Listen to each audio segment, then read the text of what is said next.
2018, 2019, we were able to establish a partnership with Unilever. We did a POC. They were happy with it. So we were able to commercialize the contract. Okay. We were able to replicate that with another account. So Mm. by 2019 or so, we already had around 30 merchants under Rush. Galing. And then 917 Ventures came up. So it's a corporate venture builder. Ernest ideated. He had a lot of ventures already within Globe. He had Gcash, he had Rush, he had Yondu, etc. And he wanted to kind of establish a home for all of us. So Rush was actually one of the first ones to be adopted by 917 Ventures. Wow. Okay. Yeah. Now, how did you come into the fold? Did you lead the charge right away, and did the dynamics change, or is it more of the same Globe innovative culture that now resonated in a new home, a proper home for this? What was that like? So I think what they did was they took all of the vast innovation venture teams within Globe. Okay. So the founding team was, of course, Ernest. Then there's, of course, the managing Vince. director, Vince. Isa Cabrera, which was the CCO of Globe.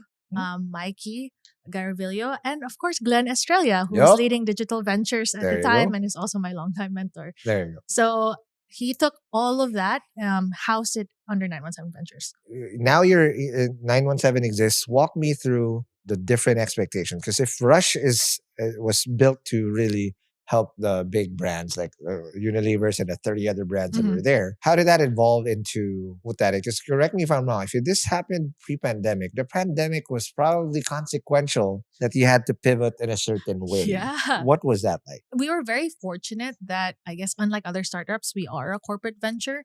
So we had the budget for that year. Yeah. But we saw all of the other portfolio companies that were kind of closing left and right. And we needed to figure out, how do we remain relevant? Because at the time, our rewards program are being operated on premise. It's a digital platform, but there has to be a customer interacting in physically. And a lot of our merchants paused their program because their stores weren't open. In 3 months, we like doing 3-month stuff. Okay. We expanded our services to our e-store platform, which is our e-commerce solution. And we also saw that because we were such a new software, we're not like a Shopify or Magento. We needed to introduce ourselves to a different market than what we were doing with loyalty. Got it. So that's where we expanded to serving micro and small businesses. Got it. Now, so when you zeroed in, is this also the time where you officially took the helm as the head honcho?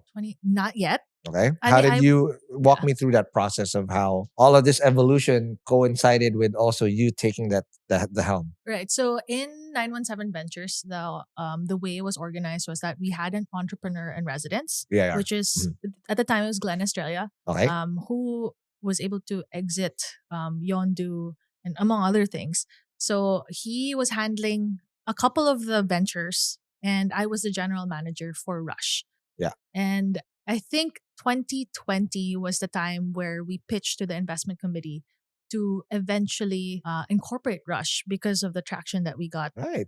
by expanding our loyalty to e-commerce. And that was also peak performance because post-pandemic, everyone wanted to go digital. Yes. Everyone wanted Perfect to shop, timing. and it was great.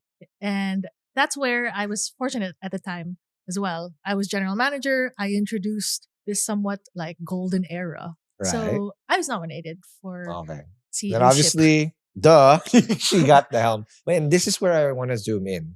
And this time, I'm pretty sure you still are one of the youngest, if not the youngest. To be put in that spot as the head of the dragon is a totally different beast. How did you evolve as a leader? Coming from GM, say, all right, next in line, Right. what process was that like for you as a leader and also the thing? Because obviously the buck stops with you now. Yeah. Right? Rush is you the and you are number of Rush. times I've heard buck stops with me. Oh, sorry na. Okay. Did I bring trauma? My bad. Yeah, Okay. trauma trigger. Uh-huh. The first couple of months, if not the first year, I really felt like I was impersonating someone else. I think that's fine because even across all of my career, it's always been fake it till you make it. Yeah. And if you don't believe in yourself, then who else is going to believe you? Especially now that the buck stops with me. I have to believe in what I'm saying. Okay, so if you felt like you were impersonating, Basically, that's massive imposter syndrome, right? Yes, How it did is. that? And I recently forgot who said it. Alex Hormozy. He said that apparently competency and your confidence level Not matching. not matching. You're probably there competently already, but somehow, some way, you just feel like you haven't made it, and you have to just convince yourself that whoop, it's aligned. Right, exactly. And that's why it probably felt like you were, pretending to be someone else. But you're probably there. They won't choose you as a CEO if you weren't fit for the role anyway. Yeah. But how did you bridge that gap? At least on the first year, there is kind of a checklist of what you need to do to establish a company.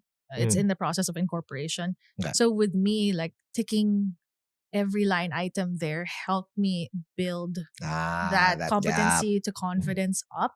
It's really that. And also making sure that the team that is directly reporting to me we were all kind of faking it till we make it. Yeah.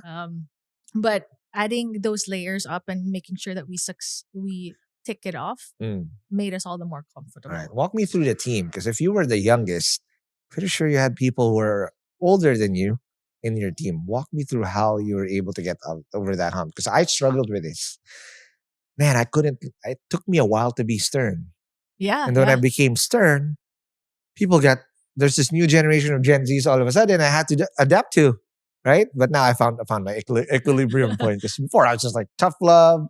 I'm just gonna be me, and then I realized, oh my God, there's a brand new set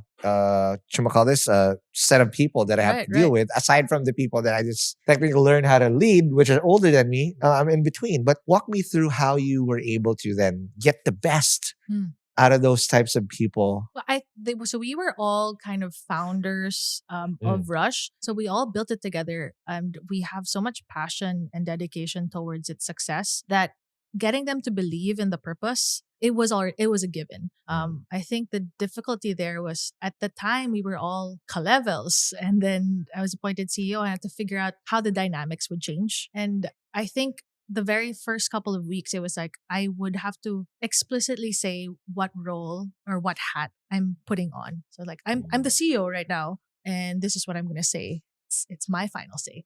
Okay. And then if I'm just like, okay, we're just coworkers, what do you think? That had to be explicitly said until it became a norm. Got it. But that's so true, because obviously they, aside from you adjusting to them, they also have to adjust. Oh shit, si boss na yan. Okay, that's now Steph, and she carries the burden of having to make sure that everything works around here, right? So now I want to talk about two things. 917B, again, always talks about the unfair advantage. 90 million people at your disposal, all the resources in the world. But again, it's breakneck speed. This is still startups 101, right? With very high expectations. And the leash isn't that long. You're really given time to make mistakes, but it's not unli.